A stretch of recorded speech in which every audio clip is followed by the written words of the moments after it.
الحمد لله رب العالمين اللهم صل على سيدنا محمد وعلى آل سيدنا محمد وبارك وسلم. Assalamu alaikum wa rahmatullahi wa barakatuhu. I hope everyone is doing well, mashallah. Alhamdulillah, I'm very excited. We have quite a special guest with us today, Mufti Muhammad Wasim Khan from Dallas, Texas. MashaAllah, Mufti Wasim Khan was born in Dallas, Texas, and raised in the New Jersey area. He traveled and started his Islamic education at a very young age. He has studied in Darul Uloom Buffalo in England, and he graduated from Darul Uloom Zakaria in South Africa. He then, after, stayed at Darul Uloom Zakaria and studied under the Mufti Rada al-Haqsab, completing his ifta and getting his sanad from there, mashallah. Currently, Mufti Wasim Khan is the founder and director of Isra Foundation, Islamic Services Resources Academy. Uh, Without further ado, inshallah, I'll hand it over to Mufti Wasim.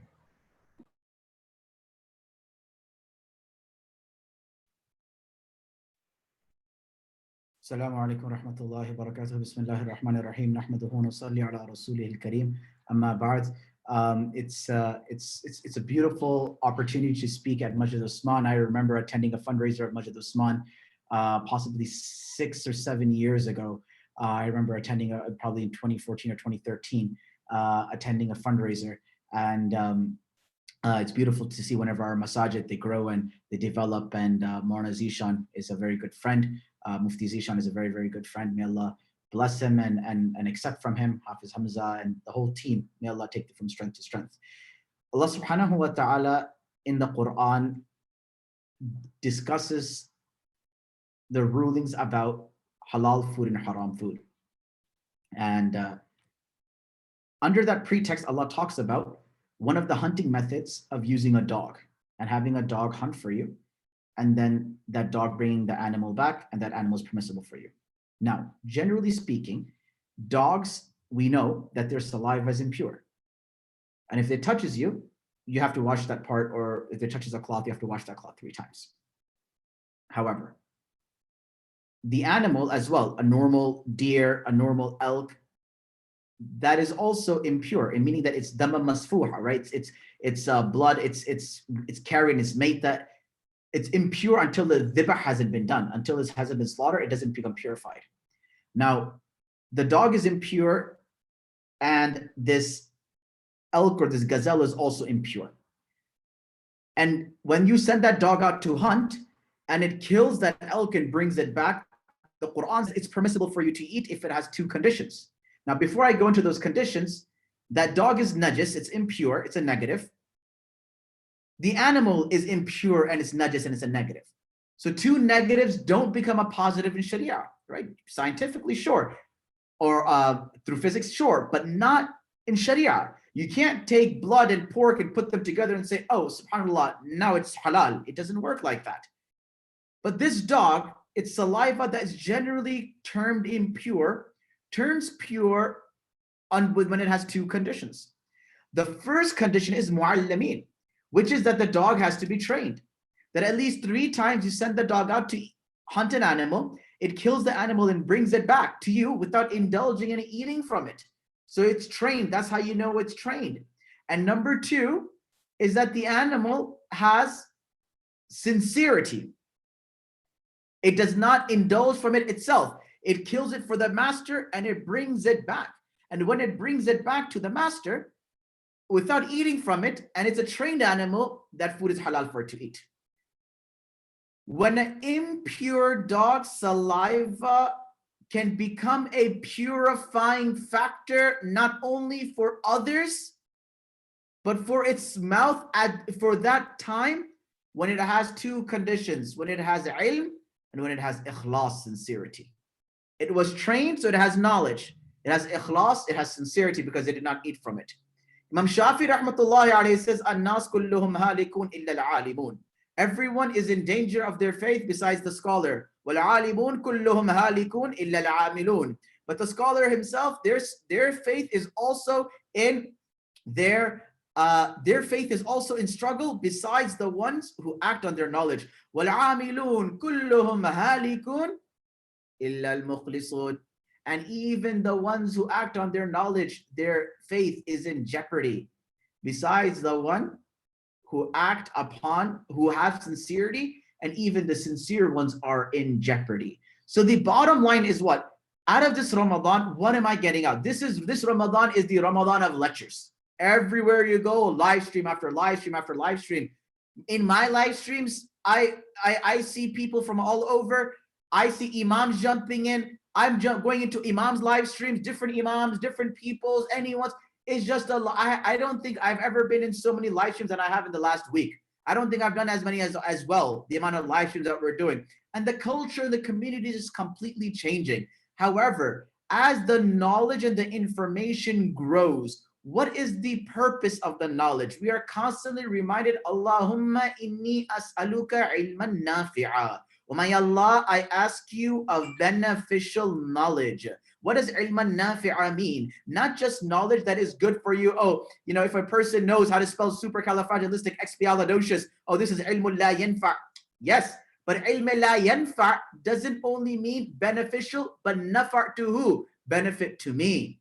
Ilm nafi' means that ilm gave nafa' and benefit to me. Forget other people. Ya ayyuhalladhina amanu هل أدلكم على تجارة تنجيكم من عذاب أليم. Oh, يا أيها الذين آمنوا قوا أنفسكم وأهليكم نارا. Start with yourself. Focus on yourself. Reflect on yourself. Work on yourself. So, going back on this perspective, that a person's knowledge and a person's knowledge is only beneficial when they act on it themselves. That's when you have the barakah of your knowledge. And mankind and humanity has been sent for one reason and one reason alone. And the reason is Allah mentions it in the Genesis of the Quran. The Old Testament and the New Testament both possess Genesis, which means the inception of mankind. The Quran in its tartib Qur'ani, not in its tartib nuzuli, not in its revelation order, but in its reading order or its Quranic order, has the Genesis in the beginning of Surah Baqarah, albeit it's 2-3 pages late. Allah begins with وَإِذْ قَالَ رَبُّكَ لِلْمَلَائِكَةِ إِنِّي جَاعِلٌ فِي الْأَرْضِ خَلِيفَةً قالوا أتجعل فيها من يفسد فيها ويسفك الدماء ونحن نسبح بحمدك ونقدس لك قال إني أعلم ما لا تعلمون. These verses encompass 8 times in 4 verses. 8 times Allah subhanahu wa ta'ala mentions the word ilm in its variations, because that is the purpose of mankind, to have their intellect, to use their intellect. But this intellect serves a purpose when there is sincerity behind it. Because if you are not sincere and you're not genuine and you're cutthroat and you're doing it for yourself, for your own fame, you may be successful, but you will lose out the spiritual benefit of it. You will lose out the connection to Allah subhanahu wa ta'ala with it. So as we're listening to the knowledge, the purpose of the knowledge should not be to retweet, should not be to a hashtag, should not to get a retweet from the sheikh, to get a share from the sheikh, to get a post from the sheikh. No. The post should not be so that you can flex to other people. Oh my God, feeling blessed right now with the little blessed emoji. No. The purpose is what? How do I change my inside? The knowledge is supposed to be food for thought, not candy for the ears.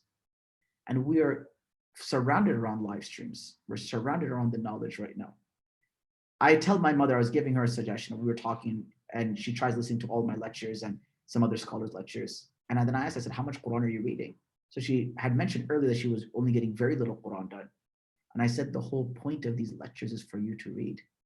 If the lectures are becoming the reason you don't get to read, then they're counterproductive. The whole reason everyone is doing everything is that amal may come inside the people. And amal, what is the difference between amal and fi'l? Amal is what is done habitually, consistently. Fi'l is what's done irregularly, once in a while. That's why Allah says, الَّذِينَ يَعْمَلُونَ الصَّالِحَاتِ. You consistently do the good deeds. And this Ramadan is that boot camp for you. This Ramadan is the moment where you take a look at yourself and say, Allah shut down the whole world.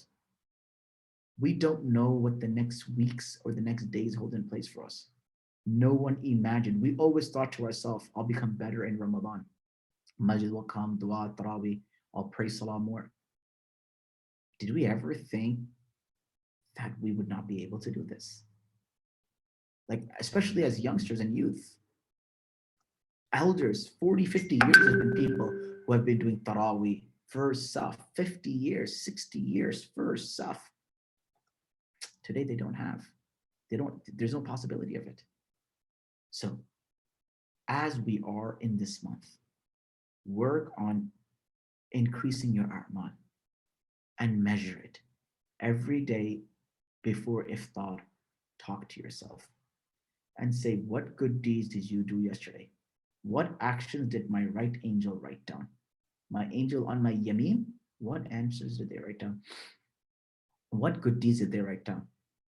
And God forbid, has my left angel written any negative deeds? Has my left angel written any sins? Has my left angel written any bad deeds? And that's where my Ramadan will grow. That's where my Ramadan will have barakah in it. That the value of it comes when I'm trying to act on it. When I sit there and I say that I heard a hadith of the Prophet ﷺ, how do I fit it into my life? We worry about, oh, someone else should have heard about it. Oh, that guy should have heard. This girl should have heard. No, but Allah put your ear in that conversation, not someone else's. The first recipient of the message is yourself. Work on it, focus, develop yourself, better yourself.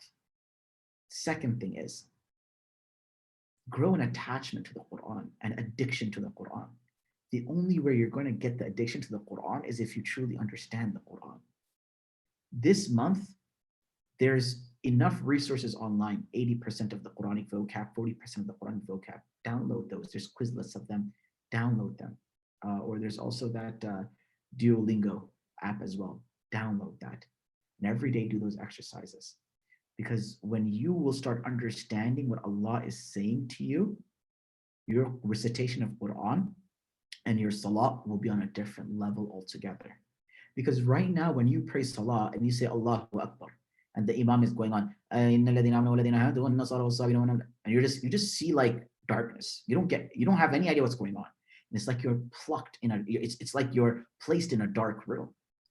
But when you start learning what the words mean, for example, the word qala means he said, and you heard the Quran say, qala rabbi ja'alli ayah, and you're like, qala means he said, Rabb is Lord. And it's like in that dark room, you've been plucked out. And everywhere there's this light for a few seconds, for a fraction of a second. And that anchors your attention into the salah. And it puts your focus. And for that split second, the dunya slips away from you. For that split second, the dunya escapes you. And for that moment, it's just you and your Allah. And you got khushu'. You finally accomplished khushu' and khudu'. You finally got it. And that's because you understood the meaning of it. I find it very difficult for people to be able to concentrate in prayer if they don't know the meaning. And when you understand the meaning of the Quran, then you don't need any live streams. You don't need any lectures. Majority of the lectures are insignificant for you. Why? Because when you say Allahu Akbar, when Rabbul Alameen says the Quranic verses are echoed, that is the greatest advice, that is the greatest Naseeha, that is the greatest hidayah that any individual can need.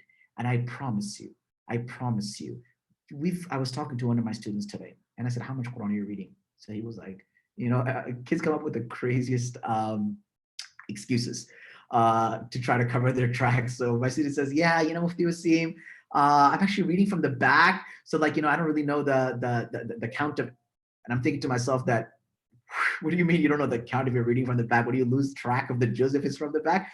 But I let it slide. And I just said one advice to him. I said, 11 months, we don't even know where the Quran is in our home. This month, just try to unlock this book. Try to figure it out. Try to connect with it. Try to learn, try to read.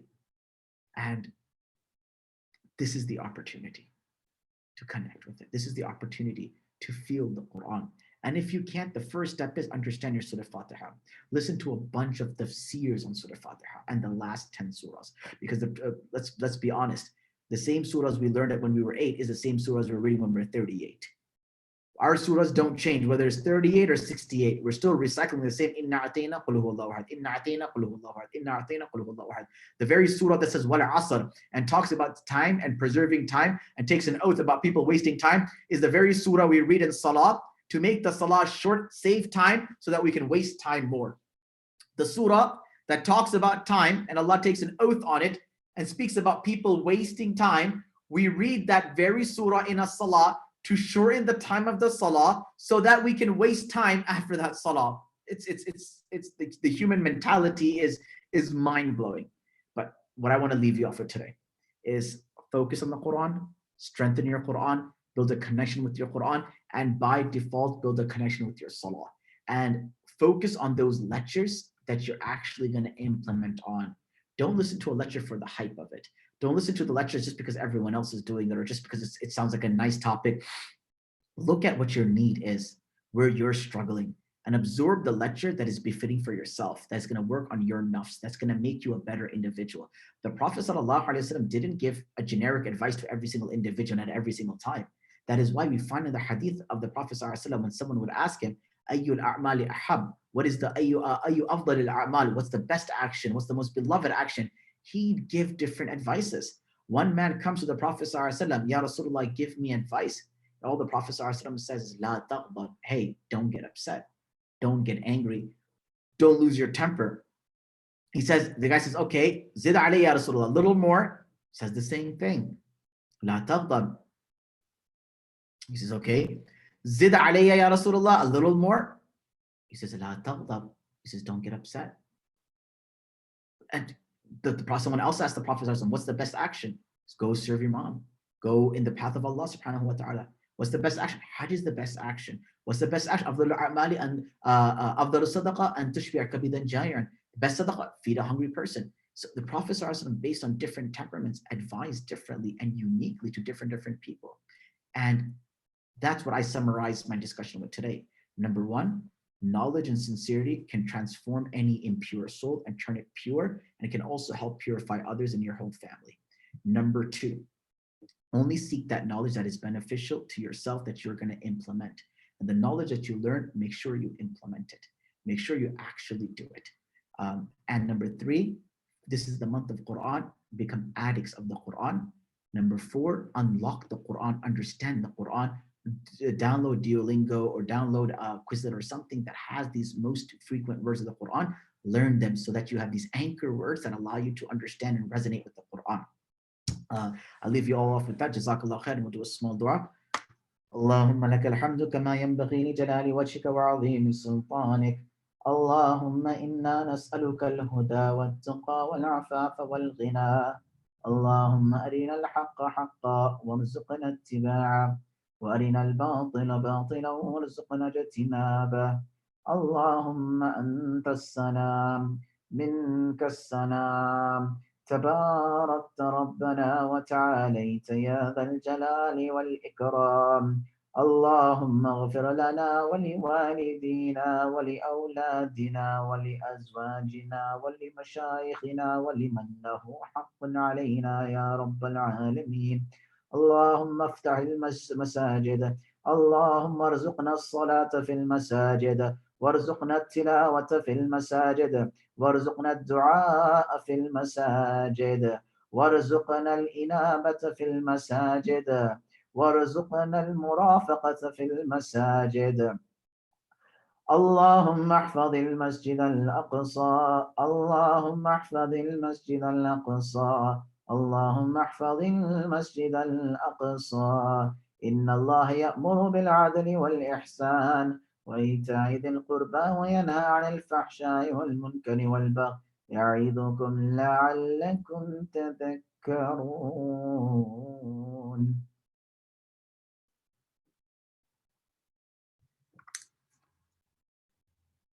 السلام عليكم ورحمة الله.